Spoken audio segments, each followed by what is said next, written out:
Nakama, kira-kira siapa karakter yang menjadi anggota topi jerami di One Piece selanjutnya? Kru topi jerami One Piece adalah salah satu kelompok paling ikonik dalam anime One Piece. Dan Luffy dengan susah payah memilih para anggotanya untuk menjadi salah satu kru bajak laut terkuat dan terbaik. Para anggotanya sangat berbeda seperti siang dan malam, dan beberapa bahkan gak setuju dengan apapun, tetapi yang menyatukan mereka adalah keinginan untuk melihat tujuan Luffy dan satu sama lain menjadi kenyataan nakama. Dengan Jinbei yang secara resmi bergabung dengan kru sebagai anggota ke-9, para penggemar dengan giat memperdebatkan siapa yang seharusnya menjadi anggota kru ke-10 dan terakhir. Karena Luffy menyuarakan keinginannya agar hanya ada 10 orang di dalam kapal. Serial ini telah menampilkan sejumlah karakter pendukung yang sangat baik yang berpotensi mengisi peran ini yang memicu banyak perdebatan di dalam komunitas One Piece. Kira-kira siapa saja kandidatnya? Check this out!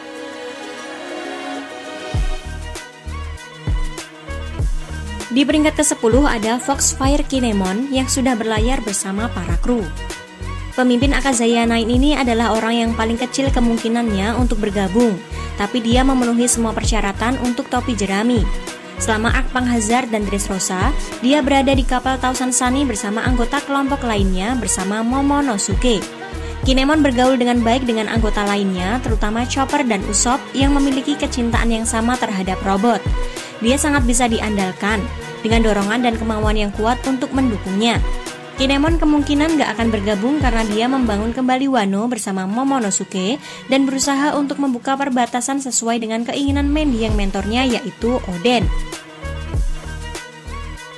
Di posisi yang ke-9 ada Bo Hancock yang sudah jatuh cinta pada Luffy. Dia seperti Kinemon, kandidat yang memenuhi semua persyaratan untuk bergabung dengan kru. Namanya terkenal dan sangat kuat sebagai panglima perang sebelumnya.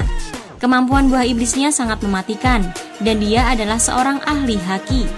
Dia juga sangat dekat dengan Luffy dan telah membantunya berkali-kali.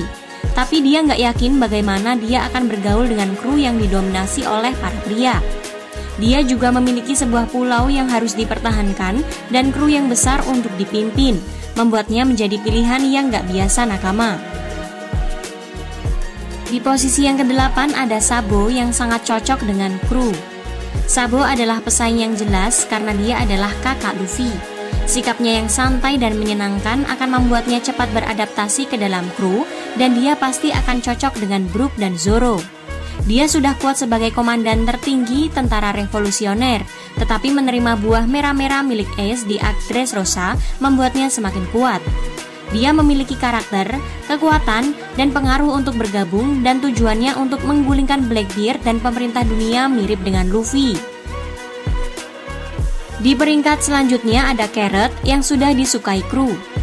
Carrot seperti Kinemon telah melakukan perjalanan dengan para kru sejak Arc Zou, tapi dia dengan cepat menjalin ikatan yang baik dengan mereka dan mengisi posisi penting. Dia dipuja oleh para anggota dan sangat dekat dengan Usopp, Chopper, dan juga Sanji. Dia adalah pengintai para kru karena dia sering terlihat di bagian atas kapal dengan teropong. Hal ini sangat penting di zaman di mana bajak laut dan marinir dapat menyerang kapan saja.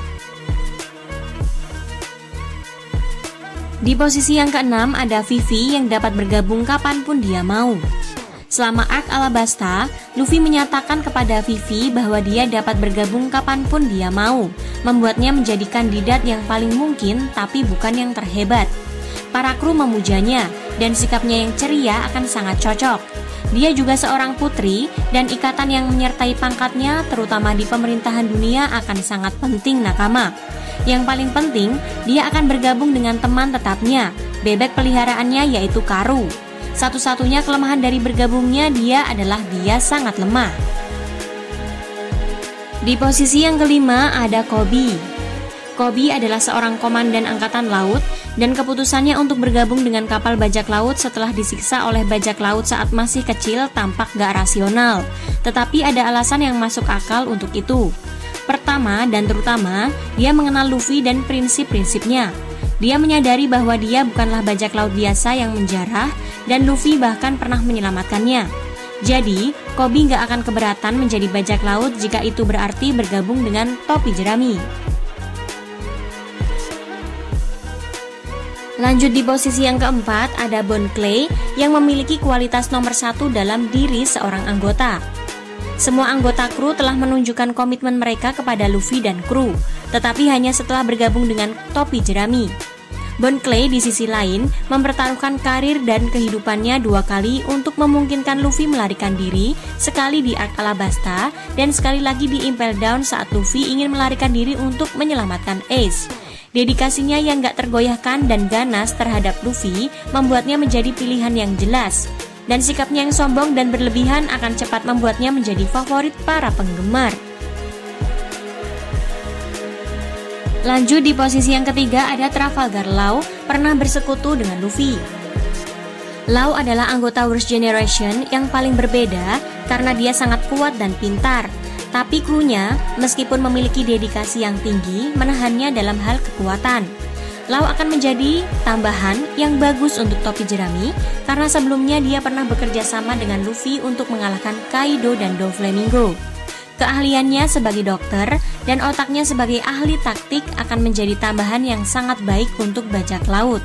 Tapi sepertinya nggak mungkin karena Law senang memiliki krunya sendiri. Di posisi yang kedua ada Yamato yang merupakan pilihan paling populer.